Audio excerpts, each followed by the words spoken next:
오늘 이 본문 말씀, 드디어 성전이 완공되어졌고 긴 7년 또는 7년 반 이상의 공사 기간에 걸친 성전 건축이 완공됨으로 말미암아 여호와의 법궤를 성전의 지성소에 옮겨서 그곳에 안치하는 내용을 기록하고 있습니다.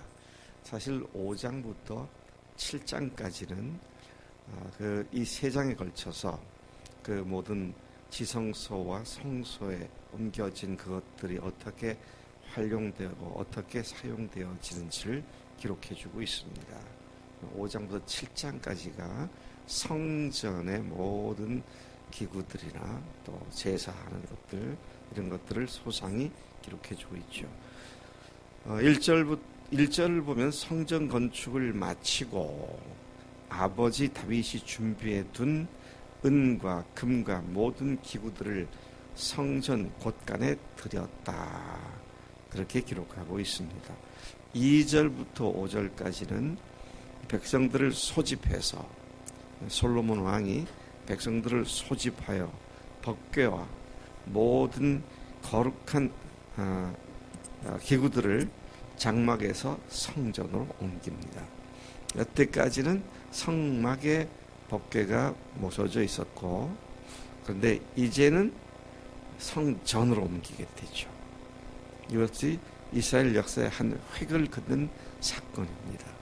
성막과 성전은 근본 본질에 있어서는 같은 것이죠. 그런데 성막은 언제나 이동식이었습니다. 요즘 말하면 포터블이죠. 들고 다닐 수 있는 것이었습니다.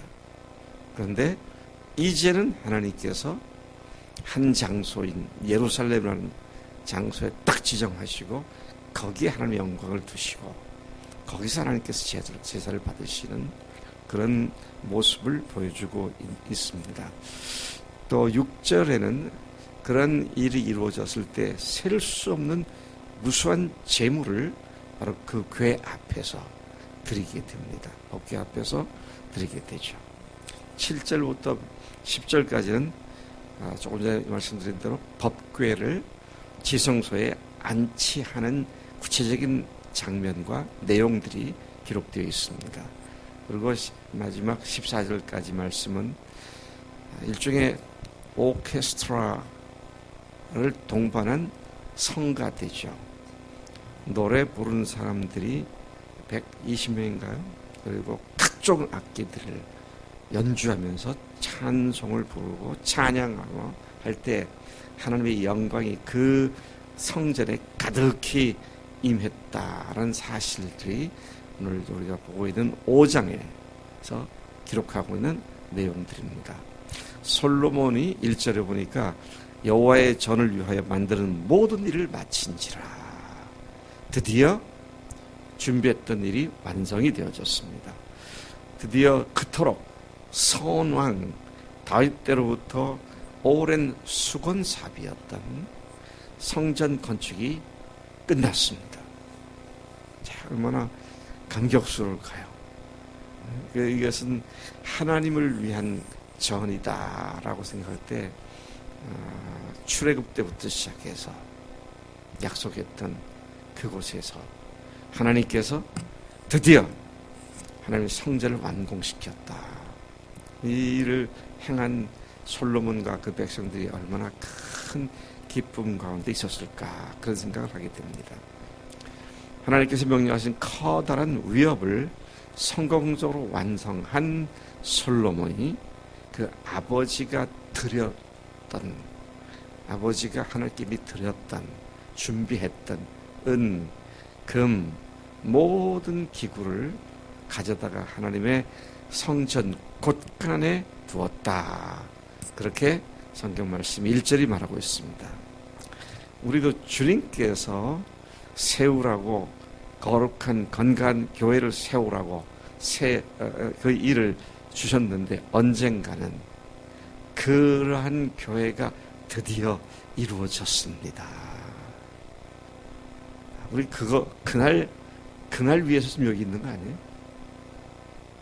하나님의 영광이 임하는 주님의 교회가 드디어 이루어졌습니다. 이 날이 올 것을 믿는데 내 당대는 안 올 것 같아. 나는 다윗 같아. 솔로몬이 와야 될 것 같아. 솔로몬이 와서 반드시 될 거라고 믿습니다. 좀 그래요. 앞에서 맨 처음에 시작한 사람들은 피만 보고 영광은 뒷사람들이 보더라고. 모세도 얼마나 열심히 피 보는 인생을 살았어요. 근데 그가 못 들어가고 여호수아가 들어갔더라고. 근데 그 앞에 그런 사람이 있으니까 그 뒤가 영광을 드리게 되는 것이다. 자, 이런 사실을 또한 여기서 생각해 보게 되는 것입니다. 우리는 믿음을 시작하신 분이 예수님이고 믿음을 완전하게 완성시키는 분이 예수님이기 때문에 그분만 바라보면 그분이 그 일을 행하실 줄로 믿습니다. 어디 몇 절입니까? 히브리서 12장 2절 말씀이죠. 우리가 이 말씀을 생각하면 그 말씀이 떠오르게 됩니다. 2절부터 14절까지는 언약궤가 지성소에 도착하자 하나님의 영광이 성전에 임했고 하나님이 이스라엘과 함께 하신다는 사실을 강조적으로 기술한 내용입니다. 드디어 이 날이 왔다. 그렇죠? 여기서 본문은 법궤 안치 사실을 아주 생생하게 그려주고 있습니다. 그토록 언약궤를 안치시키는 일은 성전 봉헌의 핵심이었습니다. 결정적 사건이었습니다. 이거를 위해서 성전을 지었어요. 우리가 항상 기억해야 할 거는요, 과정에 몰입하다가 그 과정을 왜 하는지를 잊어버린다면 그처럼 바보스러운 것은 없죠. 왜 내가 여기에 있으며 내 인생이 어떤 과정을 거치고 가고 있는지, 근데 왜 내 인생이 그렇게 사는 것인지 목적을 분명히 하고, 아무리 과정이 험난하고 호화찬란하고 대단한 일들을 겪었다 할지라도 그건 과정일 뿐입니다. 결과는 뭡니까? 하나님의 법궤를 지성소에 안치하는 것이다. 이거를 다윗이 분명하게 하이라이트로 이와 같은 사실을 행했고, 솔로몬이 행했고, 그것을 또한 기록해주고 있습니다. 여러분, 언약궤가 지성소에 안치되지 않은 채 여호와의 전을, 성전을 낙성식을 할 수 있을까요? 그건 아니잖아요. 참 목적을 분명히 한 인생 너무 중요하다. 그렇죠? 좀 더 다시 세부적으로 2절부터 5절까지 보니까 솔로몬은 여호와의 언약궤를 다윗성 곧 시온에서부터 메어 올려 성전에 안치하여 모든 장로들 각 지파의 우두머리 족장들을 소집했습니다. 그리고 3절을 보니까 일곱째 달 절기에, 참 절묘합니다. 일곱째 달 절기에 이스라엘 모든 사람들을 다 왕에게 모으고 이 제사를 드리는, 이 거대한 행사를 행하는 그런 내용입니다. 일곱째 달 절기가 뭘까요? 일곱째 달 절기가 장막절입니다. 장막절은 어떠한 절기입니까? 스콧이라고 하는데요. 지금도 이스라엘은 지키죠.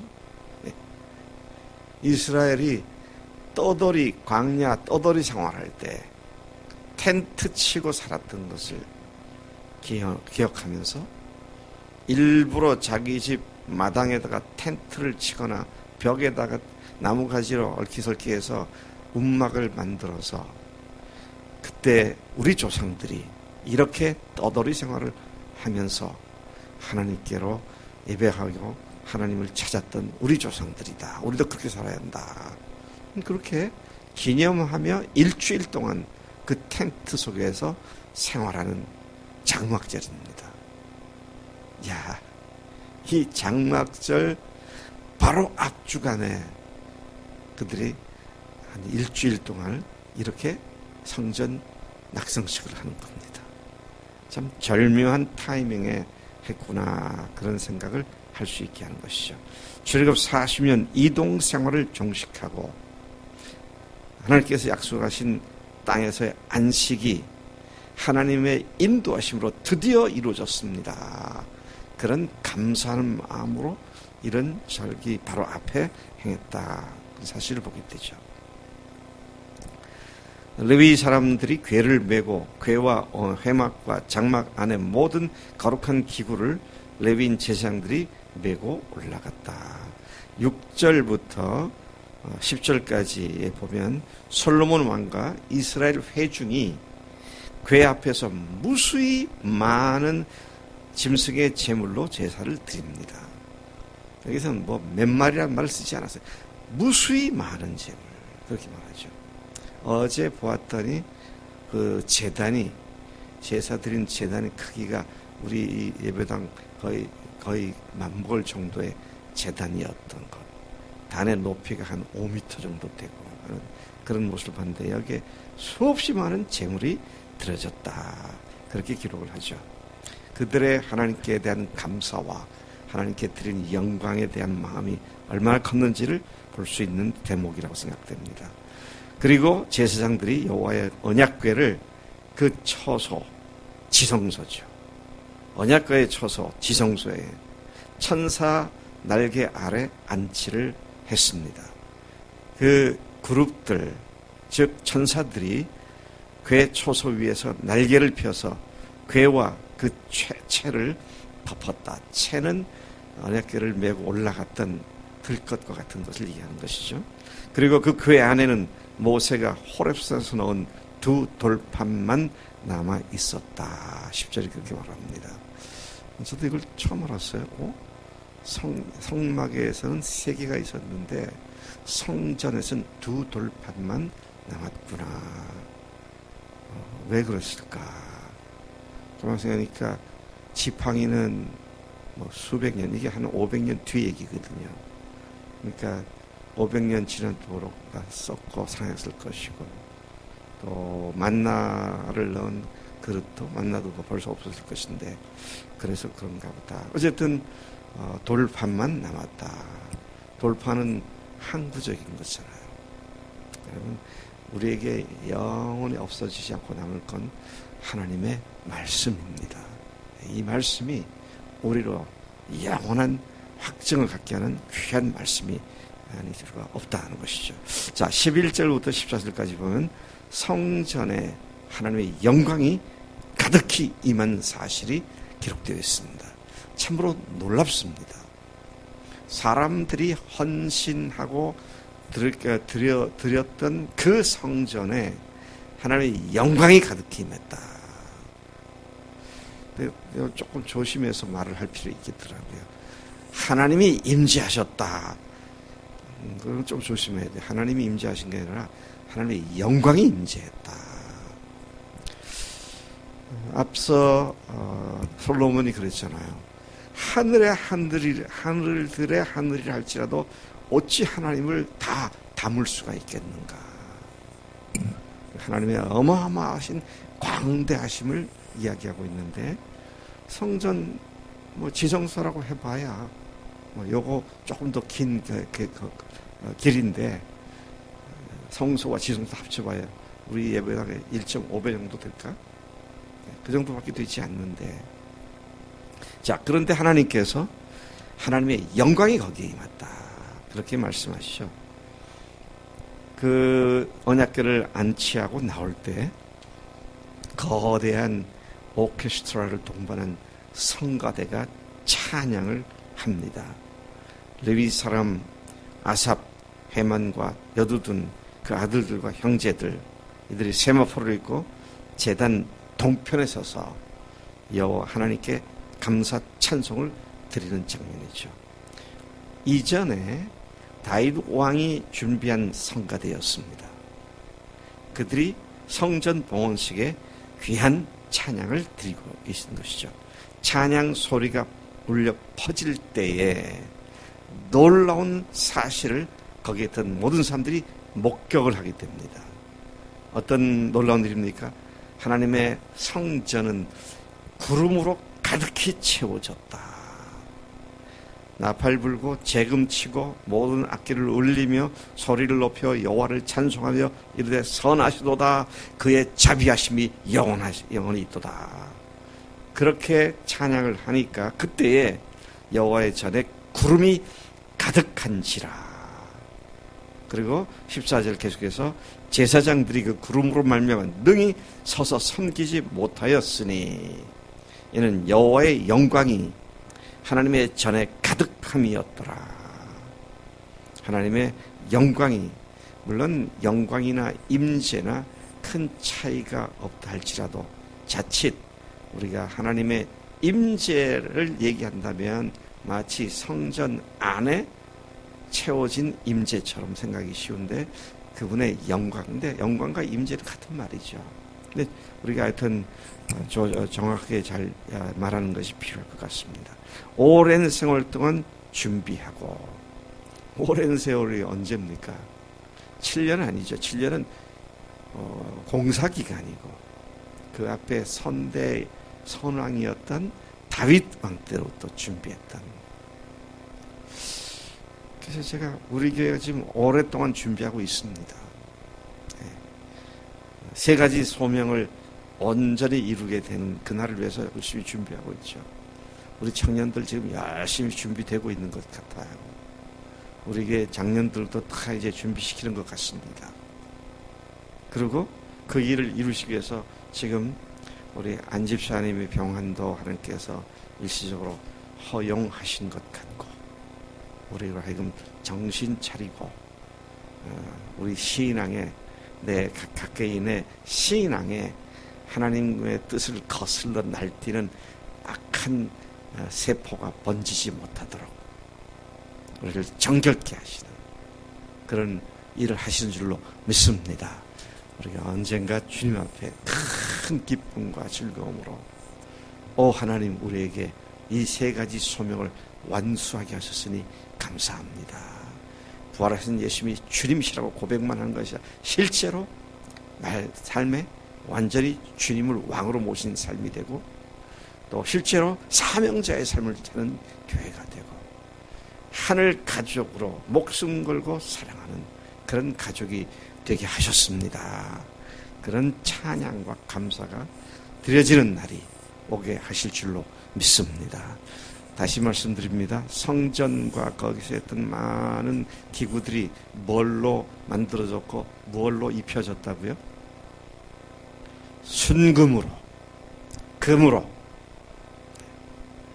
오늘 우리가 우리의 목숨을 바쳐 주님을 사랑하는 것과 목숨을 바쳐 형제를 사랑하는 일이 바로 그 금으로 만들어지고 금으로 입혀지는 그런 것을 의미하는 것으로 생각되어집니다. 가장 귀한 것을 주 앞에 드릴 때 주께서 주의 영광을 가득히 채우시는 교회로 세우실 줄로 믿습니다. 아버지 하나님 감사합니다. 이 아침에 이스라엘 역사상 가장 큰 사건 중에 하나인 성전 준공식과 또 지성소에 법궤를 안치하는 장면을 저희들이 보게 하셔서 감사합니다. 하나님 지금부터 3000년 전에 타임머신을 타고 그곳에 가서 그곳의 장면을 보게 하셨으니 감사합니다. 하나님 오늘 우리가 주님을 모신 자들로서 주님 참으로 주님께서 우리에게 주신 세 가지 소명을 온전히 이루는 교회가 되도록 우리를 계속 준비시켜 주시고 우리를 새롭게 변화시켜 주시니 감사합니다. 우리 교회에 겪는 모든 일이 그 일을 위한 준비인 줄로 믿사오니 그런 맥락에서 우리가 겪는 여러 가지 어려움도 큰 소망과 기쁨으로 넉넉히 믿음으로 승리할 수 있도록 인도하실 줄로 믿습니다. 의지합니다. 감사합니다. 예수님의 이름으로 기도를 쌉나이다. 아멘. 아멘.